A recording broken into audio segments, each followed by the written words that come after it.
सुखबीर तो हारे ही थे, प्रकाश सिंह बादल भी हार गए लंबी से।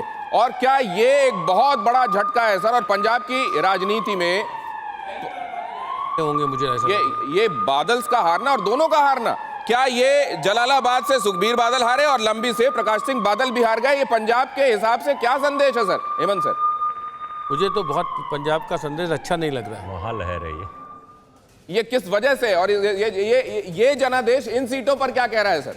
आप मुझसे पूछ रहे हैं सर, आम आदमी पार्टी एक नए तरह की राजनीति लेकर के हिंदुस्तान में आई है, जो कि दो लाइनों में क्या डिफाइन करेंगे? उत्तराखंड में जब अगला इलेक्शन होगा उसमें देखिएगा उत्तराखंड के लिए तैयारी कर। इसकी पहचान क्या है? What is the USP of आम आदमी पार्टी? भारतीय जनता पार्टी के ट्रैप में नहीं फंसना, लेकिन हिंदुत्व की बात भी, सॉफ्ट हिंदुत्व की बात भी करना, मतलब लेफ्ट और राइट के झगड़े से बच के रहना और जीतना। अब देखिए भगत सिंह के गांव में जाके शपथ ले रहे हैं, कितना बड़ा सिंबोलिज्म है वो। सर आपके हिसाब से उपाध्याय सर क्या है ये बादल परिवार की स्ट्रेटेजिक चूक है, भाजपा से हटने का नतीजा उनको भोगना पड़ा है। रामकृपाल सर क्या है आपके हिसाब से? देखिए ये प्रोसेस में होना ही था, जिस तरह से अकाली दल ने राजनीति की थी इसी बार ये सबको पता था कि अकाली दल या बीजेपी और अमरिंदर सिंह ये विकल्प नहीं है।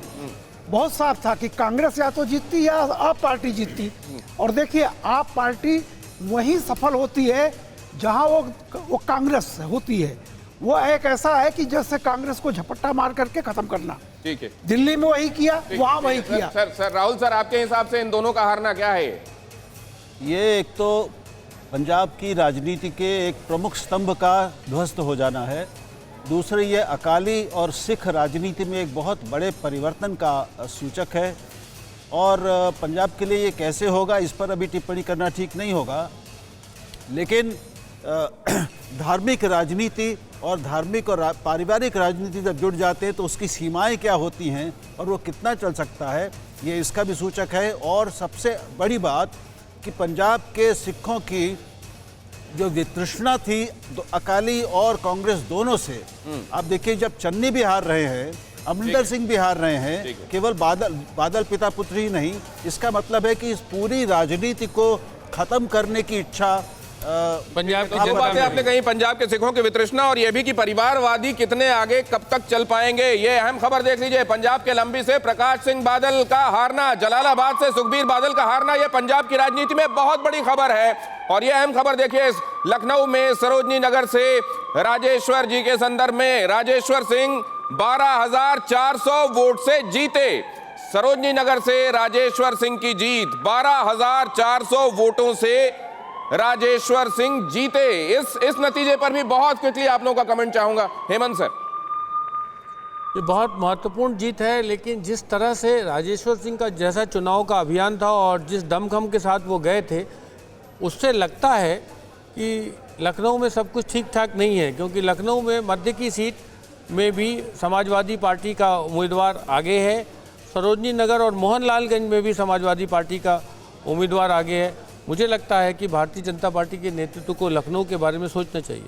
सर जोशी सर, राजेश्वर जी की जीत, ये सीट जो हेमंत ने कह दिया उससे आगे अब कुछ कहने की जरूरत नहीं है। वाकई भारतीय जनता पार्टी को ये हॉट सीट्स में से एक है।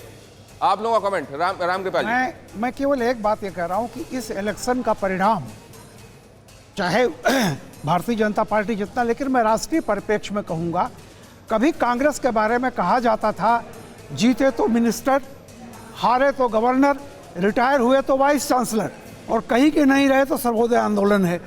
आज मैं आपको बता रहा हूं कि कांग्रेस कभी विशेष पार्टी थी, फिर शेष हुई, अवशेष थी, लेकिन वो भी खत्म हो रहा है। ये अवशेष भी नहीं रहेगा, ये बहुत दुखद है। देखिए जब कांग्रेस पार्टी राष्ट्रीय पार्टी थी तो जनसंघ किसी न किसी रूप में, एक प्रतीक के रूप में, एक राष्ट्रीय पार्टी के रूप में उसके सामने खड़ी होती थी।